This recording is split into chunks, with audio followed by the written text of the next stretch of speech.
This is CGTN, China Global Television Network.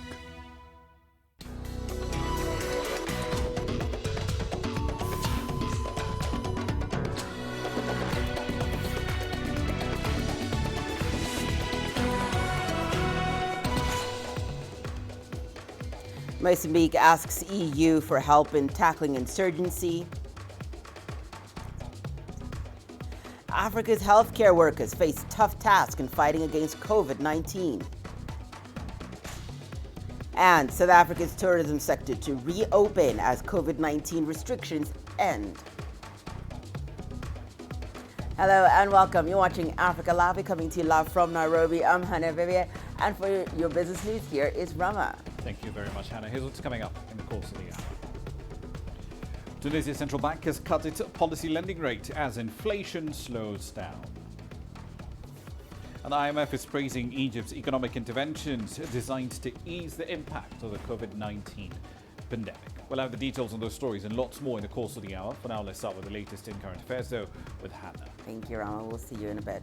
Let's begin on security matters. Mozambique is seeking support from the European Union to tackle a wave of militant attacks in the country's northern region. According to Portuguese news sources, the Maputo administration has written to EU Foreign Policy Chief Joseph Borrell asking for help in combating militants who have set up base in Cabo Delgado. The letter also requests for medical equipment together with humanitarian aid. An EU spokesperson has confirmed this. Militants who have pledged allegiance to ISIL have been occupying northern regions in Mozambique, with Cabo Delgado being the hotspot.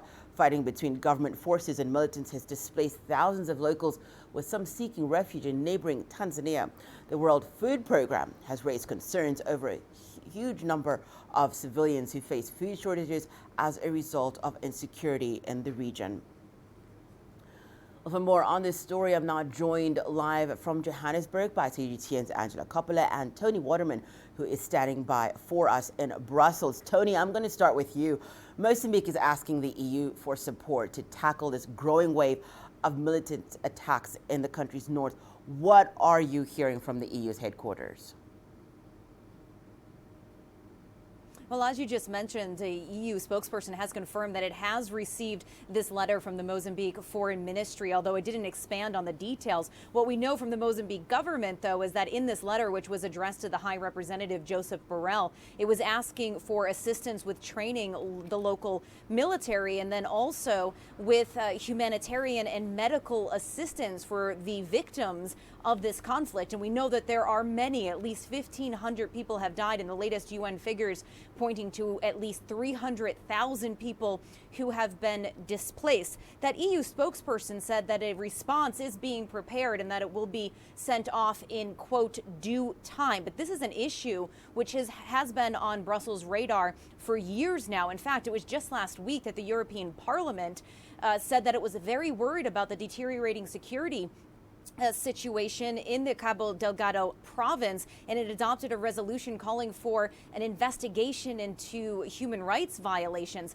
And they were looking for an independent investigation into potential human rights violations, because as much as Brussels is concerned about this insurgency growing and spilling over into neighboring countries, it does want to see the perpetrators of human rights violations be brought to justice. Thank you so much for that, Tony. We're coming back to you in a moment. I want to come to you, Angela. The situation in northern Mozambique seems to be worsening. What is the latest from what you're hearing? Well, look, the Islamic group there is continuing to occupy a strategic port in the town of Mocamboa da Praia. They've been there, in fact, since the 12th of August. It's the longest period that they've actually occupied a particular piece of land in the province as it stands right now. According to the Navanti Group, a US-based research house, the militant group has the potential, they say, for a long stay in Cabo Delgado. And in terms of what they're doing, well, there are weekly attacks in the region at the moment, with the group employing typical hit-and-run tactics before escaping. The latest reported attack saw an armed group attack 3 buses near Pundona, which is about 40 kilometers away from Palma on the coast. 24 people were reported killed in that particular attack. Meanwhile, more than those 300,000 people have fled their homes in the region, and that's due to the insurgency in the area. And this is concerning the World Food Programme because it says it needs around $5 million a month just to feed those people. Hannah? Tony, I'm coming back to you, Angela, in a moment. But Tony, if the EU were to provide support, and just as you mentioned earlier when you answered your first question, Tony, this is an issue that the EU has had on its radar for a really long time now, for a couple of years, according to what you said. If they were to provide support, because at the moment it seems as though they really need to do this before it gets to the point where you lose complete control in a region such as this, what would that support look like, and how would they then offer that support to Mozambique? Yeah, as much as it's been on the radar, it's very hard to say what that support would look like because Brussels has very much been dancing around the edges of that question for a very long time now.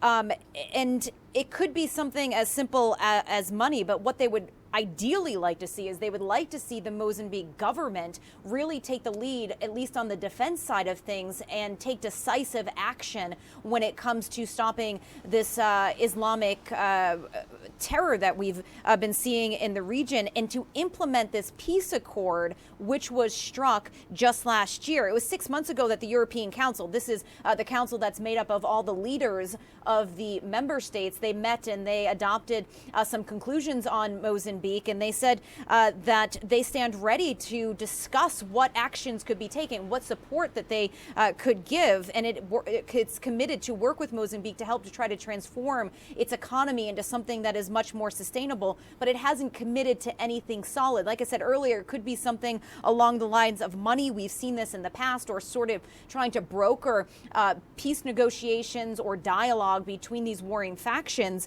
But one thing is clear is that Brussels is very cognizant of the fact that this could grow and spill over into neighboring countries and become a much bigger issue, something that has already been witnessed in the Sahel and the Horn of Africa. And it doesn't want to repeat of that situation. And what we saw in the Sahel, at least, is that France sent in thousands of troops to the region to try to reestablish some stability. So perhaps this could fall on the shoulders of an individual member state, because remember, the EU itself does not have its own military, or it perhaps could be left up to the UN. Angela, from the report, it sounds as though Mozambique is overwhelmed by the situation. How is the government dealing with the attacks so far, and who else has the country reached out to for assistance? Well, look, in terms of how they're dealing with the situation at the moment, in terms of those attacks, they're increasing their military presence in the area. Around 10 days ago, a new crop of recruits was sworn in. And we're told that the increased military presence, though, is not for the benefit of the locals, but more to protect the LNG projects in the province. Government, of course, is keen to keep those sites protected because they're looking after their future revenue streams from those sites. On the question of who they've turned to for help, well, no one, as far as we can tell. The country falls, of course, within SADC, which is the Southern African Development Community, but they don't, that's the community, don't have the capacity, I'm told, by Jasmine Opperman, who's an analyst at ACLED, that SADC and the EU can't do anything about it. They've held meetings, they've voiced their concerns, and we understand that South Africa has offered assistance, but it's not been taken up just yet, as far as we know. It's understood, of course, that Zimbabwe might have troops in country. We do know that the Tanzanian troops aren't in the region because there's a bit of a tense relationship between Tanzania and Mozambique. As you know, of course, there are mercenaries in Cabo Delgado, but again, they're only there for the LNG sites. It's also unclear what triggered the plea for this assistance. Opperman tells me that it's interesting that Mozambique didn't actually approach their previous colonial masters, Portugal, directly. Hannah? Thank you so much for that, Angelo and Tony. That was Angela, CGTN's Angela Coppola speaking to us from Johannesburg, and Tony Waterman, she was for us in Brussels. Well, Niger's President Mahamadou Issoufou has called for pure and simple cancellation of debts to help one of the world's poorest countries deal with the coronavirus pandemic. In a pre-recorded video statement to the UN General Assembly on Thursday, the president said a debt moratorium was not sufficient due to the challenges occasioned by the pandemic. He said Niger, just like most African nations, had a large number of people living in poverty and a weak healthcare system. Nos États ont besoin d'un soutien financier. Our countries require and need financial support that is on the same level as the economic crisis that they are experiencing. A debt moratorium is not sufficient given the challenges before us. We need to purely and simply cancel this debt and link up and implement a new paradigm to meet the development needs of the poorest countries. Pour prendre en charge les besoins de développement.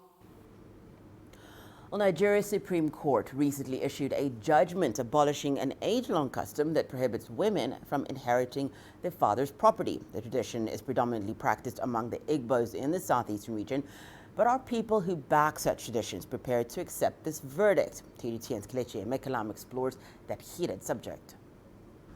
Nigerian females face a long list of harsh customs and traditions that infringe on their rights. From girl-child marriages in the northern region to inhuman practices against widows.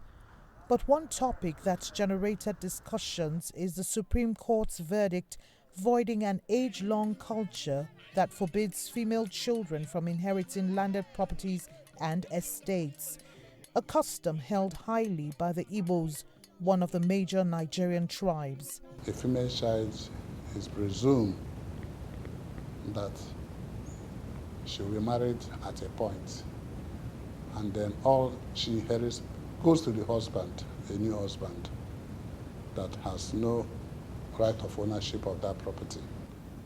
The Igbo man has not honored the Supreme Court judgment allowing inheritance by women of their father's property as acceptable norm.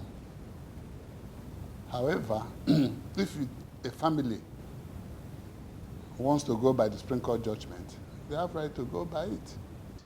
If the man writes his will before his death, it says, my daughter should inherit my land. No person will question it. Nigeria's apex court voided this tradition on the grounds that it is discriminatory and conflicts with the provision of the Constitution. And some women from the region see this as a step in the right direction and a call for more action for women's rights. This also comes as a form of empowerment for a lot of women who are sometimes denied, not just ownership of properties in some of these states, but also just basically things that are unprintable. For instance, women who go through domestic violence or who are thrown out by their husbands and have nothing, absolutely nothing to fall back to. We're still advocating for gender and equal opportunities bill. Court judgments, precedents set by court judgments like this is further, it further adds to the, it further adds to the convictions, or that what is good for males is good for females. And there should on no grounds be gender discrimination. Though the judgment remains strange to custodians of the tradition, it is one that has come to stay. And many believe it's one step further towards flattening the curve of gender inequality in the country. Kelechi Emekalam, CGTN Abuja, Nigeria. Well, African countries face similar challenges in their fight against the pandemic that has adversely affected their economies and healthcare systems. Health workers across the continent have faced many shared difficulties too. Angela Coppola tells us more.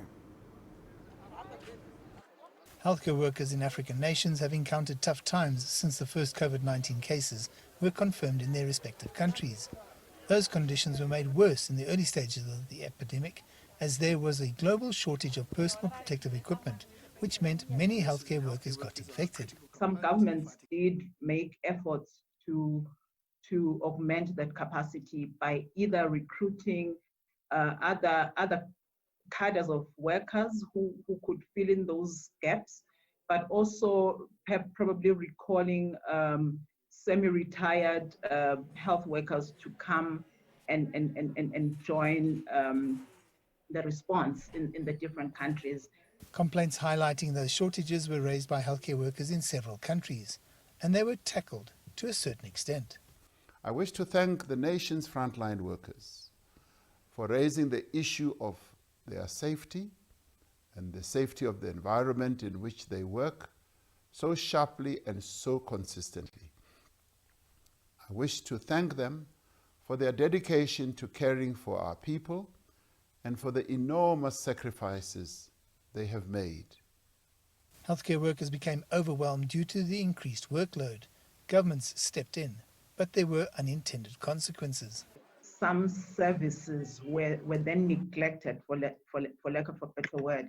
There had to be deployment of health workers from other areas of the health service delivery system to focus on the COVID response. So what that means is that the other areas begin to suffer. The other service areas of health begin to suffer. The pandemic has highlighted critical shortcomings in most African countries' healthcare systems. Investment in health systems generally, both at the national, subnational, and community levels. I think we need to be mindful of the fact that national level interventions are critical, but those should cascade to subnational and community levels. There have also been allegations of widespread corruption in healthcare procurement processes raised in many countries.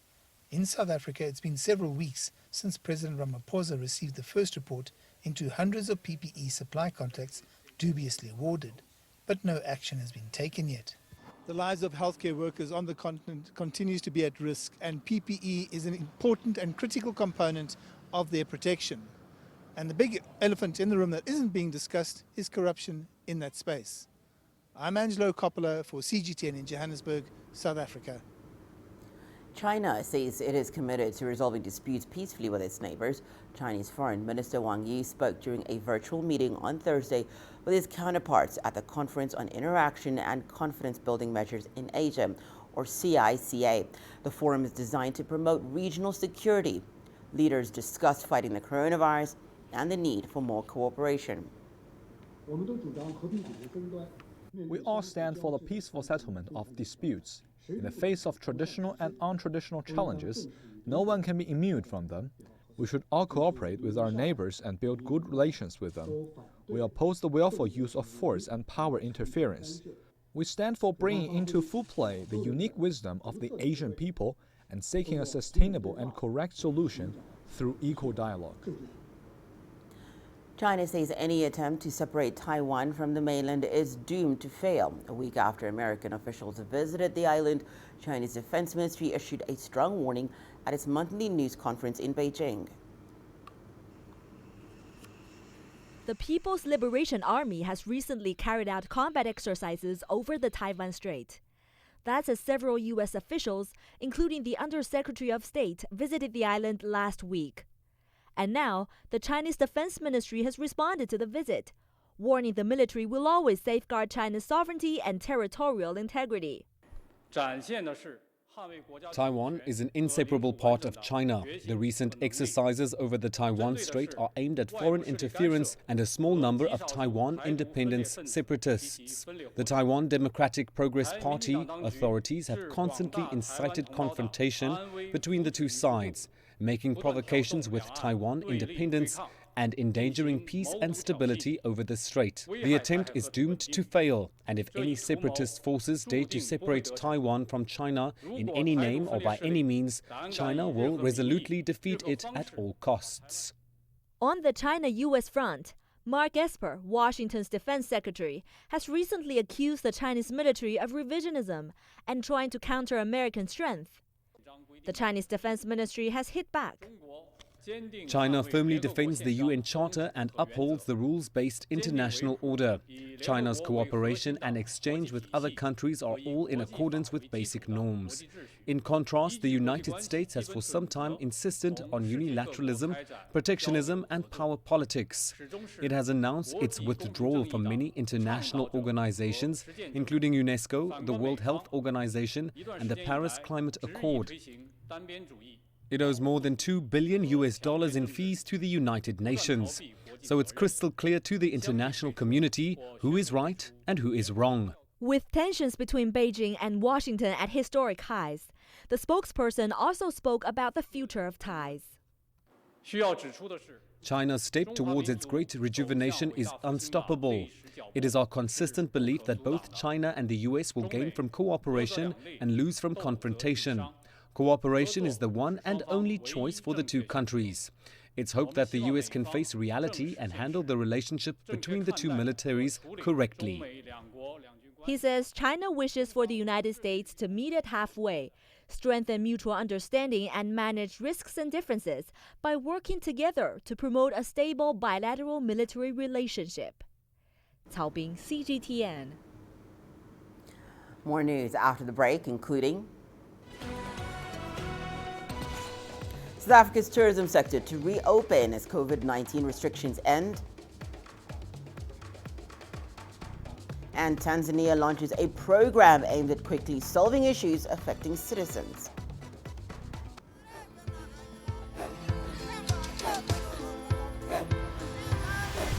Africa is a continent of diversity, with varied climates and enchanting geography, and a people so distinct, but with a shared enduring spirit. We are at the heart of the continent to bring you the untold stories. Let's have a look. We celebrate Africa as it shapes its own destiny. Tunis, Cairo, Juba, Johannesburg, Ethiopia, Tanzania. Africa Live. Find your voice.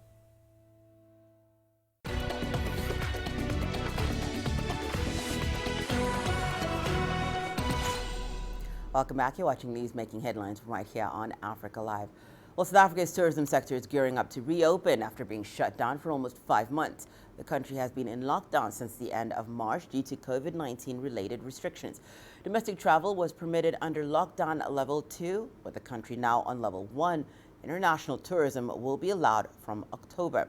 Sumitra Naidu takes a look at how Johannesburg is getting ready for increased travel and activities. South Africa celebrates Tourism Month, Heritage Day and International Tourism Day, all in the month of September. Joburg City Tourism is pulling out all the stops to get back on track. The tourism economy was depressed by 57% in South Africa, and there was a projection that the sector would lose 12,000 to 15,000 jobs. Because the critical importance of what is happening today is to send a message and playing an advocacy as a form of activation to all the stakeholders, just to have an indication of the state of readiness to restart tourism, stating that we're ready. COVID-19 impacted our business in a very great way. Now it's just a small adjustment of making sure that there's social distancing and other things that we can work on in terms of your sanitizer, and we have all the right equipment that is needed to make sure that we can offer safe experiences. The city has launched a new campaign to focus on lifestyle and heritage as part of efforts to reboot the tourism economy. And what better place to do just that than in South Africa's largest and most famous township, Soweto. Tourism, it's a cornerstone of the township economy because of the attributes that the township possess. That becomes input elements of market drivers. We believe that the township has got rich heritage assets that can be converted into commercial viable businesses and thereby create opportunities for small businesses in the townships, and that will have a potential to create more jobs for people residing in those communities. We also offer, small, unique experiences like your storytelling evenings,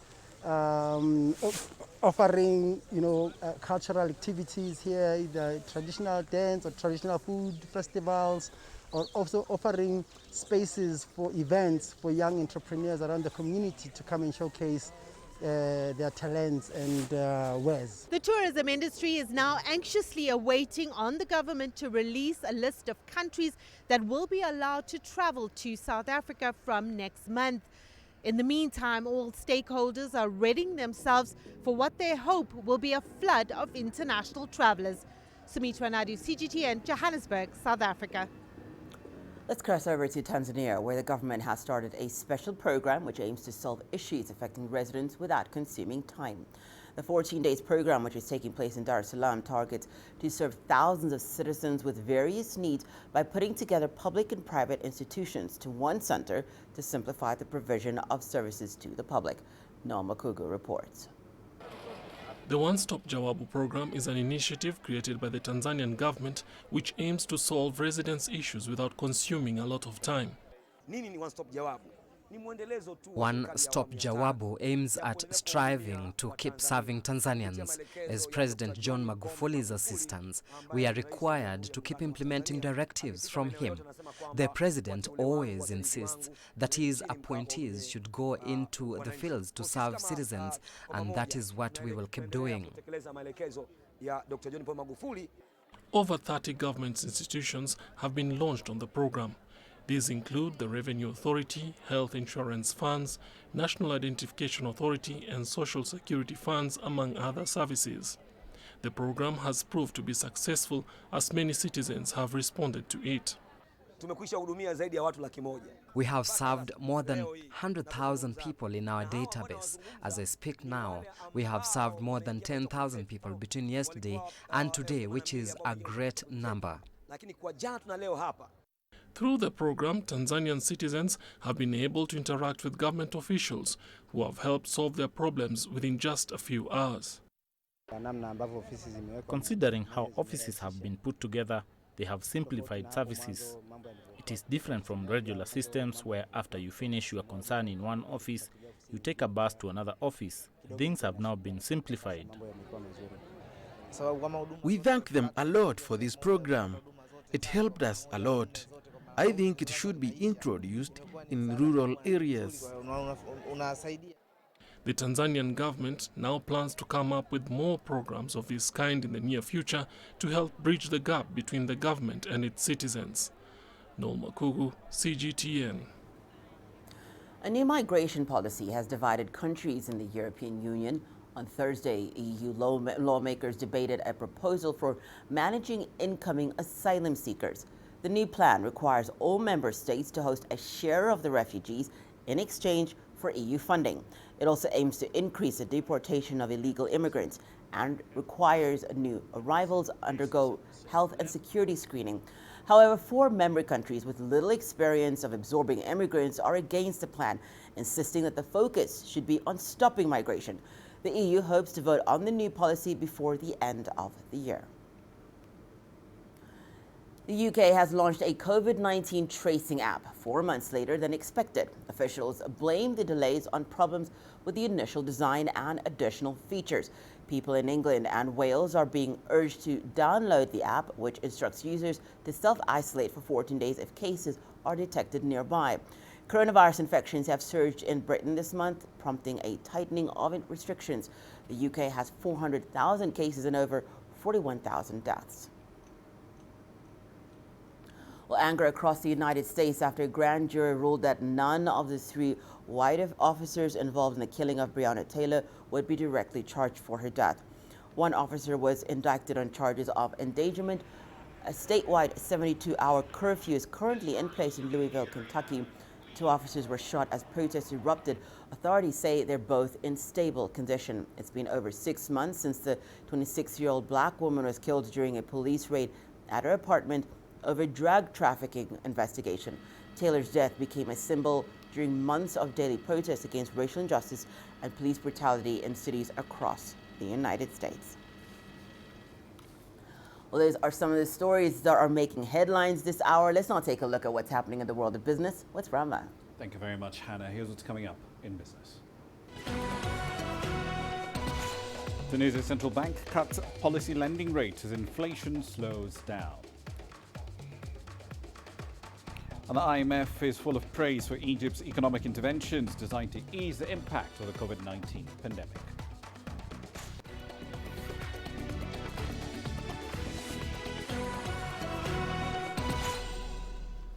Let's start in North Africa. Tunisia's slowing headline inflation rate is giving the central bank over there room to cut rates even further and cushion the North African economy from the economic devastation caused by the COVID-19 pandemic.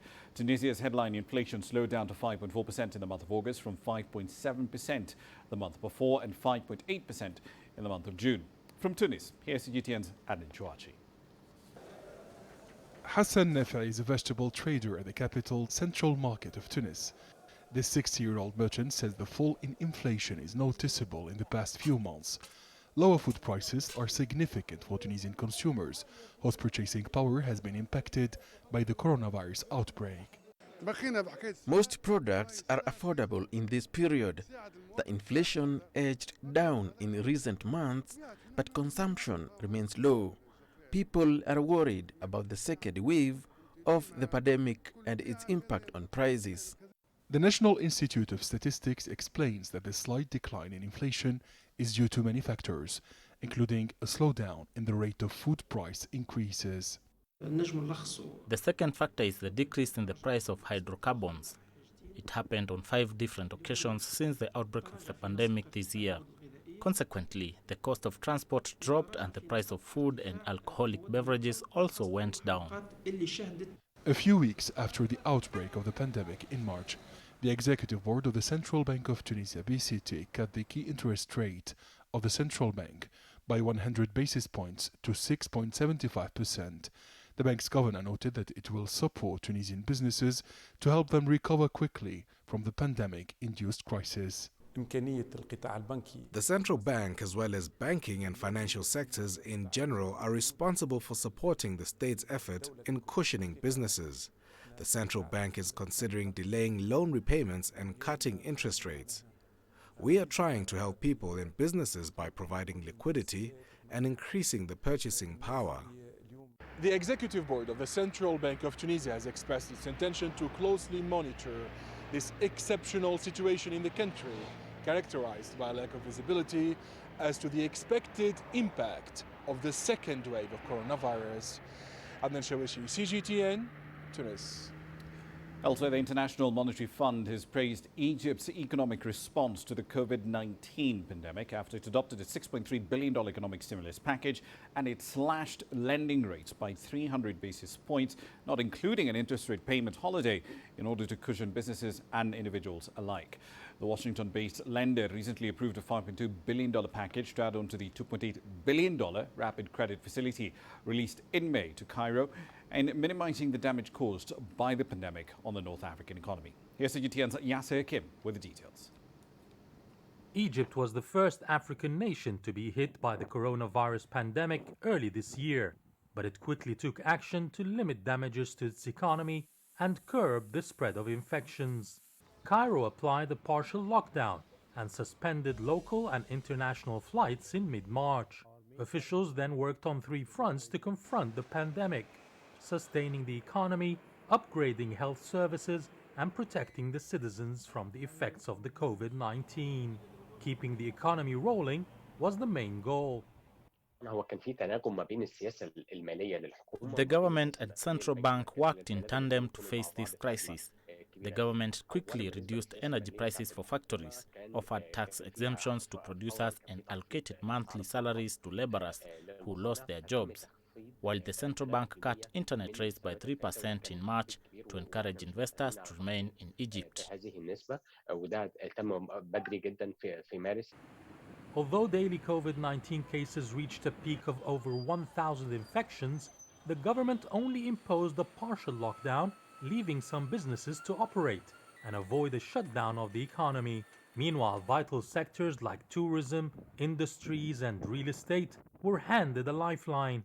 Cairo offered a 100 billion Egyptian pound support package to keep these businesses afloat during the crisis, but it came with a condition: they were not allowed to release any of their employees. Small and medium-sized enterprises as well benefited from loan restructuring and financial backing. These steps stimulated the economy and kept it active. But upgrading health services was also a priority. Tens of billions of Egyptian pounds were allocated for developing this sector. There were certainly movements to upgrade the health sector and encourage private investments in the medical industry.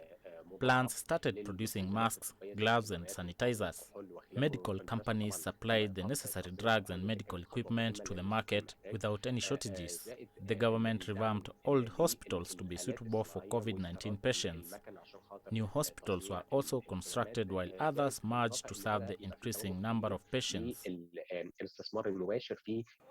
All this while ensuring there was no shortage of products and goods in the market at any point, and at reduced prices, which enabled a drop in inflation rates.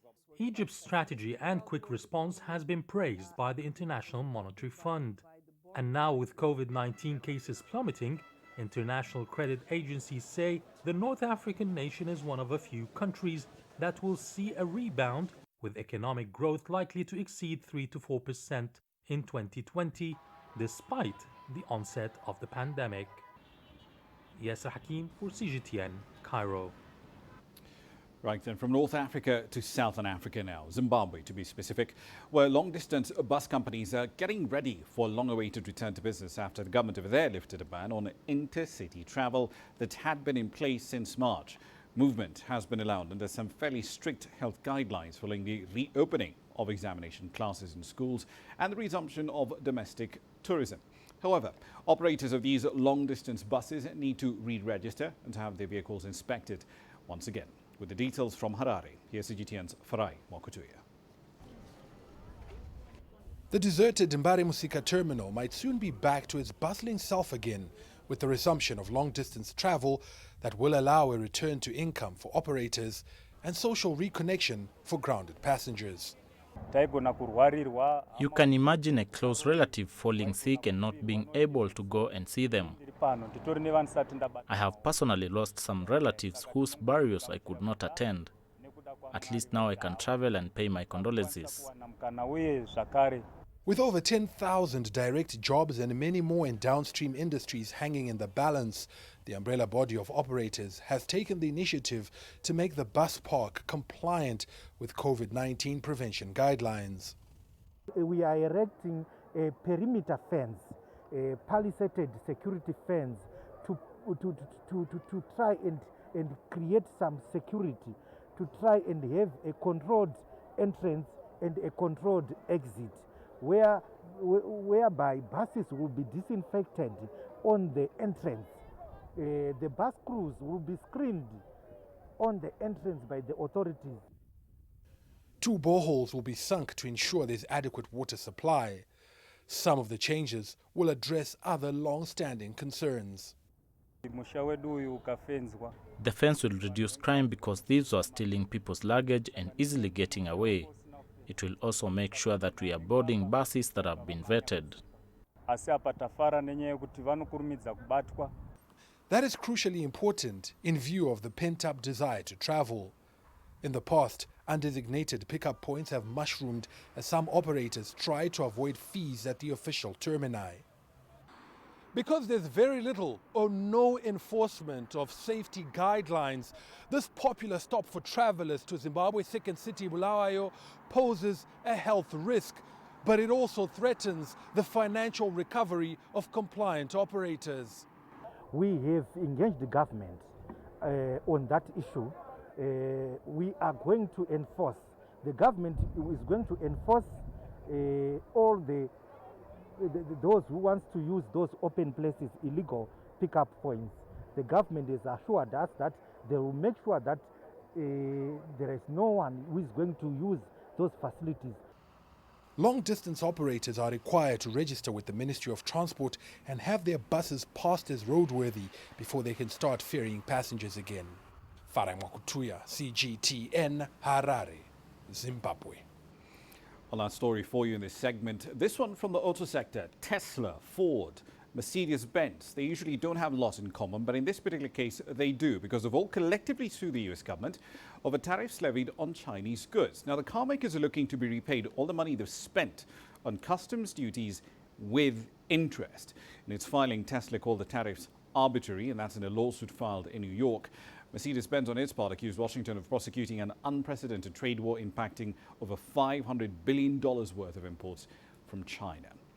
I'll be there for the time being, but I'll be back at the top of the hour. We'll be looking at Egypt in a bit more detail. It's achieved a record production rate as far as oil is concerned, 64,500 barrels of black gold coming out of the ground. What exactly does that mean for the country, though? We'll take a look at that and plenty more at the top of the hour. See you then. For now, back to Hannah. We look forward to that, Rama. Thank you so much. Well, let's take a short break and return. Let's take a look at what's coming up. We'll look at the reopening of Egypt's theater performances.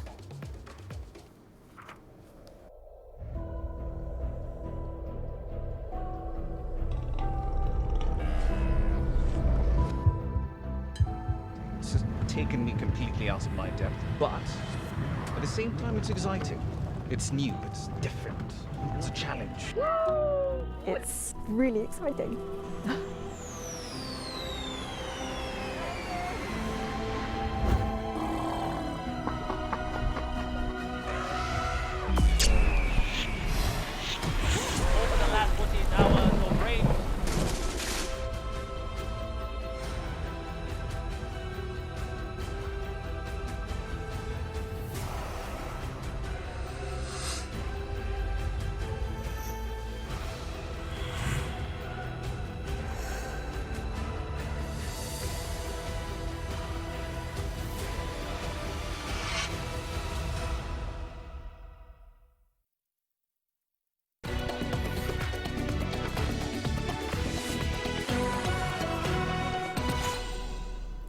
The lights in several Egyptian theaters and cinema halls have been finally turned on after several months of inactivity. COVID-19 fears had put all cultural activities in Egypt on hold for some time, but the curtains are now drawn. Yasser Hakim takes a look at the reopening of theaters and resumption of shows in the North African country. Members of the Psychopath Theatre Group are rehearsing for their first performance since the COVID-19 pandemic hit Egypt in March. We as artists and actors are very happy to perform again. We were waiting impatiently for this decision. Art should always be alive. It shapes nations. The play highlights the story of a man, an Israelite, who had been pious for 40 years, praying constantly and abiding by all rules, while Satan tries to corrupt him. Satan succeeds to corrupt the whole town and at the end reaches the pious man. It's about the eternal fight between good and evil. We have been ready to introduce the play since last February, but that was postponed due to the coronavirus. Now conditions are different to previous ones. We feel excited, but a bit tense and worried. But I'm sure the reaction is good. There are no official figures on the industry's losses in the last few months because of the pandemic. However, most artists have suffered as they have been out of work. After daily coronavirus cases dropped considerably in July, the government approved the resumption of plays, shows and movies in theaters, but only under certain conditions.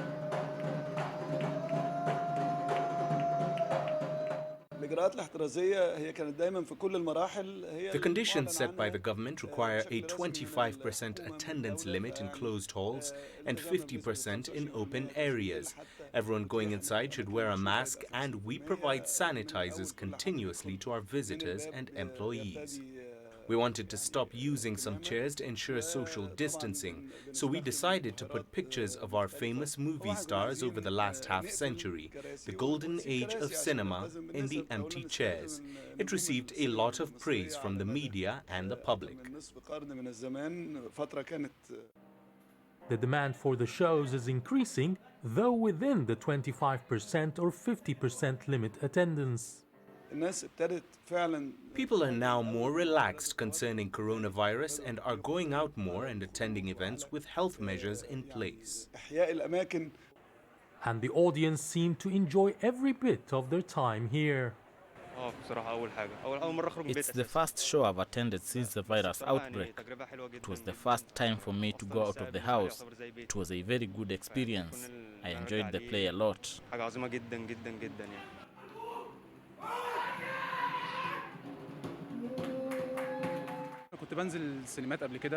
I've gone to a couple of movies, but this is the first play I attended since the pandemic started.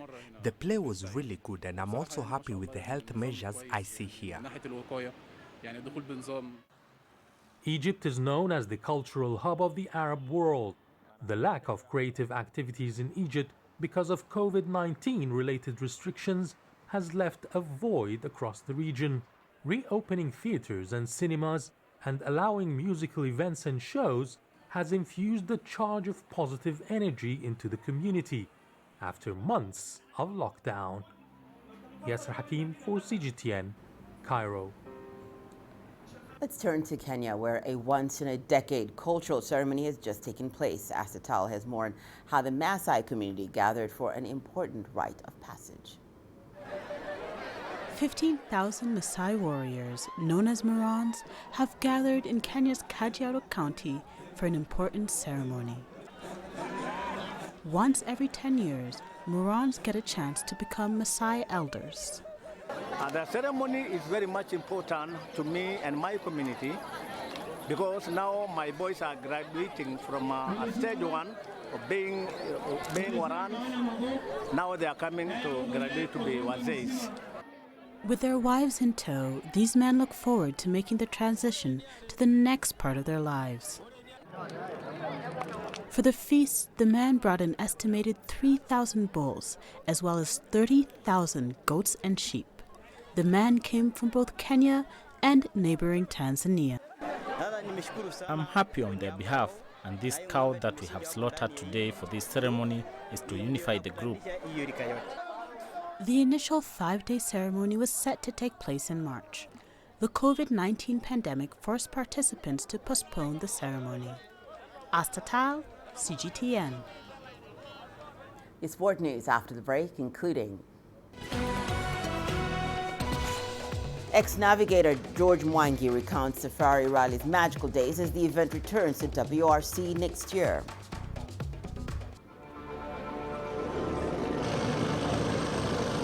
One, and the rock, Uncle Rye.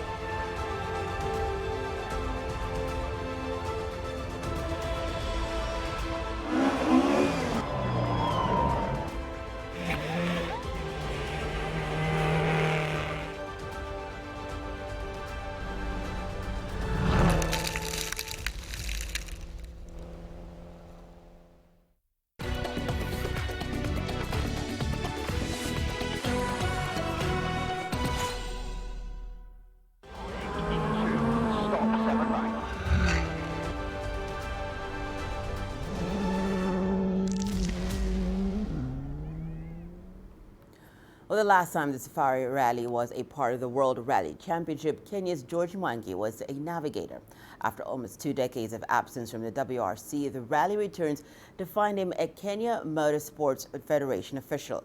Mwangi reminisces his time of calling the notes and the rally fondly. CGTN's Chamgono reports. George Mwangi is a man who was drawn to the allure of speed and adventure from a young age.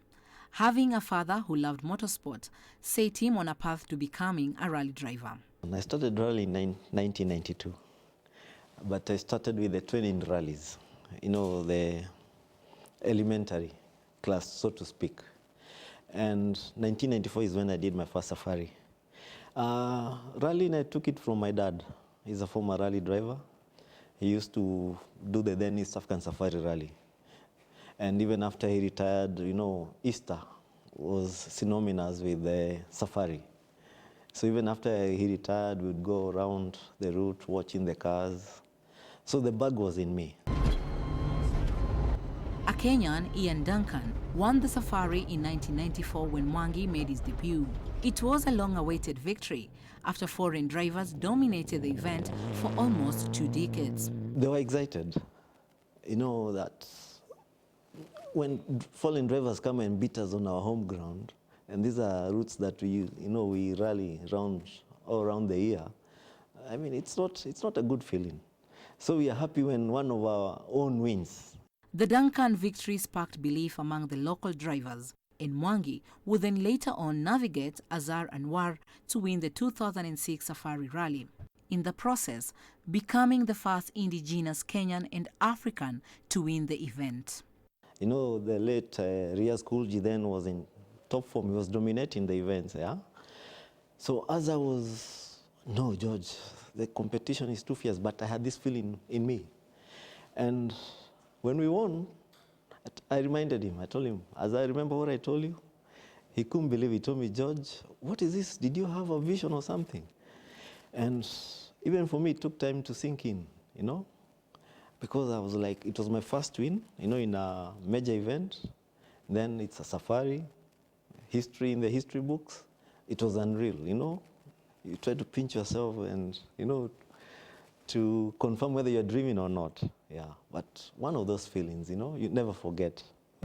Mwangi has not rallied in a while, but his navigator skills are still as sharp as ever and is so brilliantly demonstrated. When we are doing recce, now we write the pace notes. Now these are detailed, yeah? The road details, what the driver has seen. He tells the navigator and he writes. So we are supposed to do 2 passes.